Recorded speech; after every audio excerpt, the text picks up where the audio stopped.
Hai teman, kembali lagi bersama saya dengan novel yang berjudul Terpaksa Menikahi Pak Ustadz. Saya ucapkan terima kasih bagi teman-teman yang telah bergabung, bagi yang telah subscribe.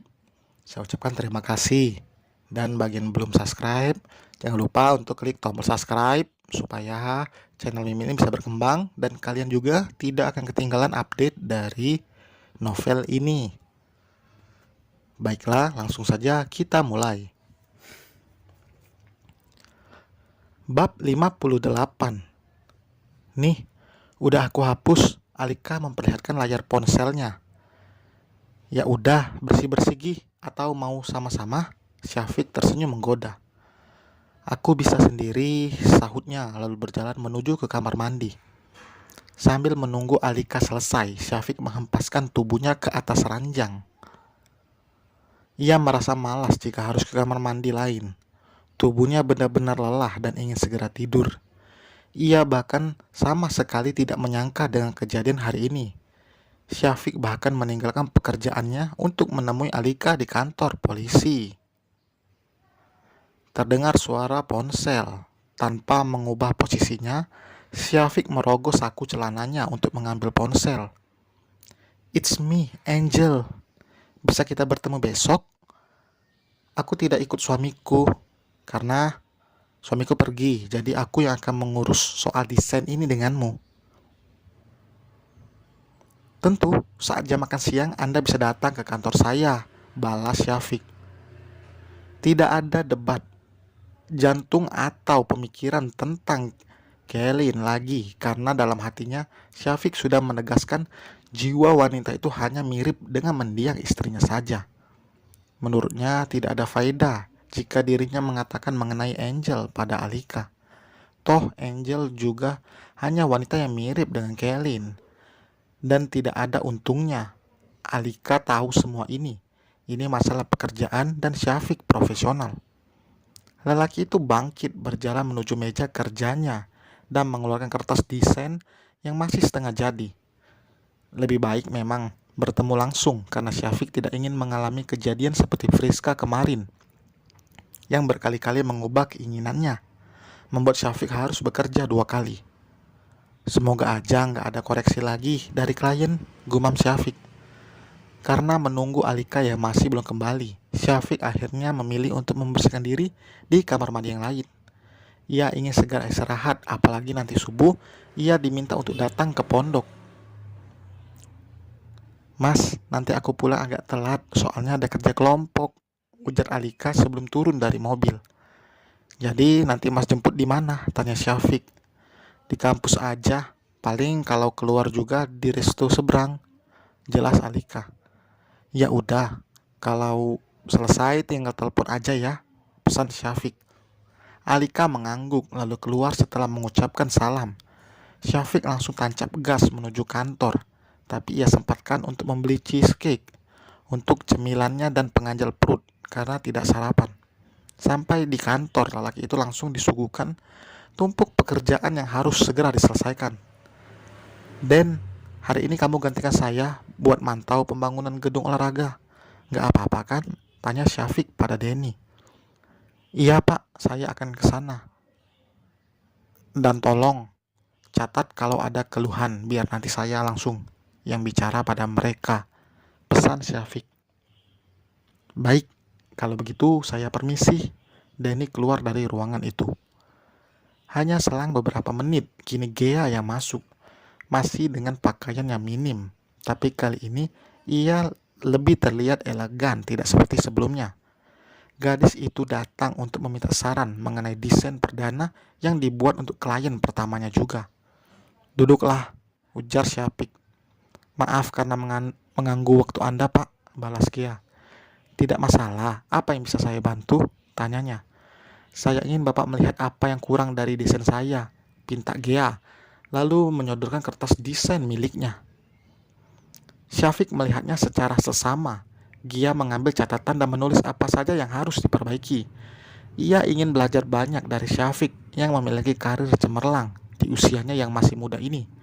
Sesekali Gia mencuri pandangan pada Syafiq, tapi ia kembali fokus ke catatan. Ia hanya mengagumi, bukan benar-benar ingin memiliki, karena dirinya juga memiliki kekasih. Wanita mana yang tidak akan terpesona pada lelaki seperti Syafiq? Dengan paras tampan, tatapan teduh, dan senyum menawan membuat daya tarik pada lelaki itu. Pantas saja Bapak bisa memiliki karir bagus, puji Kia. Allahumma la tu'aktizin bima ya'kulun Wakfirli mala ya'lamuna waj'alni khairum mimma yatzunun. Syafiq mengucapkan doa itu di dalam hati. Kalau sudah tidak ada yang ingin ditanyakan lagi, saya mau lanjut bekerja. Lanjutnya. Sudah. Terima kasih Pak. Saya permisi. Pamit Gia lalu beranjak dan keluar dari ruangan. 2 kali pekerjaan terjeda. Kini Syafiq kembali fokus pada berkas di hadapannya, sembari menikmati cheesecake sebagai cemilan dan mengganjal perut. Karena tadi pagi ia tidak sempat sarapan karena mengurus Alika yang beberapa kali bolak-balik ke kamar mandi, memuntahkan isi perutnya yang baru saja terisi. Sama sekali tidak mengumpat, Syafiq merasa bahagia menjalani tugasnya menjadi suami yang siaga, selalu ada saat istrinya membutuhkan. Masuk. Pintu ruangan itu didorong dari luar. Sosok cantik dengan kakinya yang jenjang itu melangkah masuk. Seperti janjinya tadi malam, ia datang saat jam makan siang. Selamat siang Pak, sapa Angel. Syafiq langsung berdiri menyambut. Selamat siang, silakan duduk. Balasnya, ia menghubungi OB, memintanya membuatkan minum untuk tamunya. Queen, come here. Angel memanggil seseorang. I'm coming, Mom. Suara cempreng khas anak kecil terdengar nyaring dibarengi dengan derap langkah kecil cepat yang kini masuk ke dalam ruangan Syafiq. Syafiq terpaku melihat gadis kecil berparas cantik itu berlari menghampiri Angel. Mirip sekali dengan sang ibu. Mungkin saat seusia anak itu wajah Angel pasti serupa. Syafiq mengulum senyum membayangkan nanti anaknya akan mirip dengannya atau mirip dengan Alika. Ia sungguh tidak sabar menunggu momen membahagiakan itu. Karena dia sendiri di rumah, jadi aku membawanya ke sini. Anda tidak keberatan, Pak? Tanya Angel. Sama sekali tidak keberatan, Bu. Syafiq menjawab cepat. So, kita mulai, tutur Angel. Uncle, is that your cake? Gadis kecil itu mendahului Syafiq yang akan bicara sambil mengarahkan jari telunjuknya pada cheesecake miliknya yang masih ada 1 kotak. No, sweetie, you can buy yourself later, tegur Angel. You wanna eat? You got it? Sahut Syafiq lalu beranjak mengambilkan 1 kotak cheesecake yang tersisa. Dengan mata berbinar, Queen menerima kotak kue itu. Wow, it's my favorite cakes. Thanks for giving me this.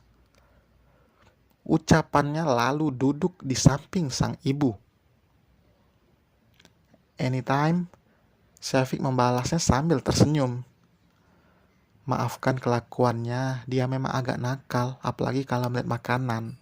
Tadi saja dia betah sekali melihat akuarium di luar sana, sesal Angel. Tidak apa-apa, Bu, namanya juga anak kecil. Selagi dia sibuk dengan kuenya, bisa kita mulai? Tanya Syafiq. Ya, ternyata tidak sesuai perkiraan Syafiq. Syafiq pikir Queen akan anteng dengan kuenya, ternyata tidak. Sembari makan, ia juga terus bertanya. Gadis itu memang tipikal orang yang selalu ingin tahu, dan apapun menurutnya aneh tentu akan ditanyakan. Di usianya saat ini, Queen sudah pintar berbicara. Ia bahkan fasih berbahasa Inggris dan juga Indonesia. Gadis itu bahkan bercerita jika dirinya lahir di Amerika Serikat dan belum lama ini kembali tinggal di tanah air. Selesai untuk bab kali ini. Terima kasih telah menonton. Jangan lupa like, komen, dan subscribe. Thank you. Syukron jazakumullah khair. Bye.